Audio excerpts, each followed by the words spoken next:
我今天一大早啊，就看 TikTok 难民呢，在小红书上说要发动革命 on matters they know about, completely destroy the narratives and disinformation that is put forth by the U.S. government working in tandem with traditional news media outlets. The cat is out of the bag and it's too late to put it back in. You see, we all already know that you lie to us every day. Shutting down this app is not going to stop that. And what you fear is your two-party system. What you fear is the loss of the stranglehold you have on the institutions in this country.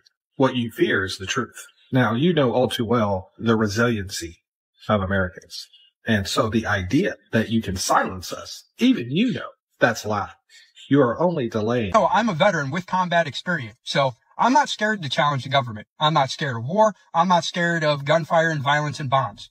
That doesn't scare me. What scares me is losing this country. What scares me is looking at my 5-year-old child knowing what the hell he's going to have to deal with in 15 years.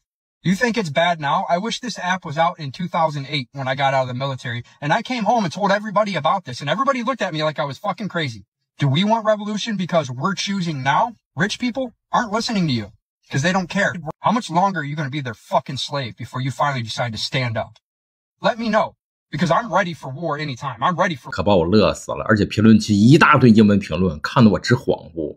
我是关子谈，就是这群老外，他们知道小红书的属性吗？那可是分享生活和美食的地方啊，怎么就变成了 TikTok 难民的新家园了呢？这些北美用户呢，因为1月19号大美那边即将对 TikTok 进行最后制裁的决定，马上就要发出了。不管 TikTok 是被命令出售还是撤出北美地区，对北美地区的用户来说都不是好消息。如果被收购，那么对于他们来说，就意味着将要迎来继续如往日一样严格的网络审查，他们将回到信息管制的时代。是的，大家没听错，他们用了 TikTok 以后才发现呢，自己一直被北美的媒体所欺骗。原来他们一直生活在一个高压、高管控的网络环境，所以他们知道了什么是真正的言论自由，所以他们坚决不肯再用什么 Ins 了、油管了、推特这些北美的老牌应用。你能想象这些北美的老网民相信中国才是网络最自由的地方，以及他们是多么的热爱 TikTok 啊！他们现在的趋势给人感觉啊，就是肉烂在锅里，反正他们就是要来中国用中国的应用。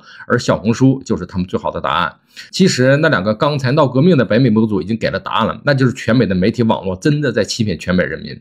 自从 TikTok 去了以后，他们觉醒了，他们发现他们国家的真相了，他们的民智开了，他们要抗争，他们要革命了。小红书呢，其实日活是本来是3亿啊，本质就是分享中文世界的美好生活什么的，现在竟然成了老美的革命基地，你说是不是很逗？我也没想到咱们中国没有迎来东南亚和中东的难民，反而在网上迎来了来自美国的 TikTok 难民。现在呢，1月19号制裁 TikTok 的政策看起来是不会变的，所以他们得赶紧找个替代品。TikTok 的大 V 们都是号召自己的粉丝下载小红书，所以那些大 V 们疯狂的把粉丝向小红书转移，而且很多小红书的 TikTok 难民是带着怨气来的。他们发现了马斯克的老妈在上海已经生活1年了，而且也开了小红书的账号好几年了，于是这群人跑到马斯克老妈下面，那是疯狂的输出。哎，我告诉你多搞笑啊！他们一边用的咱们中国的应用小红书，一边说马斯克的妈妈是中国间谍，你就说这群人现在是什么精神状态吧。而且他们进一步发现了中国社会的真相了。为什么？因为小红书啊，它就是分享咱们中文世界的衣食住行，而这些内容刷新了他们老美 TikTok 难民的认知，他们更加确定自己被传统媒体骗了。因为之前所有的媒体，全世界所有的媒体都说中国处于水深火热之中，今天还在使用童工，结果他们过来之后，打开小红书一看，说这是水深火热，那北美是什么？现在小红书给他们打开了新世界的大门。可是呢，这些涌进的老外啊，都是另一套打法。小红书呢，这里是分享生活啊、旅游啊、吃喝玩乐什么的搞笑的内容。现在好了，这里成了 TikTok 复杂内容的收容地。他把自己原来的推荐算法估计都搞乱了。你打开首页，现在全是一堆英文内容，很多传统的女性估计都懵了。而且大家一开始可能会觉得好玩，可是我觉得时间长了可能会疲倦。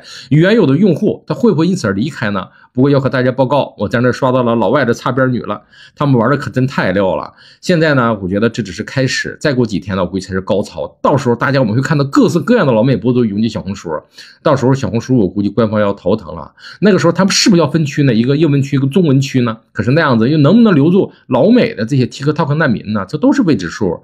不过最后呢，还是要看 TikTok 能不能度过这一次生死大劫了。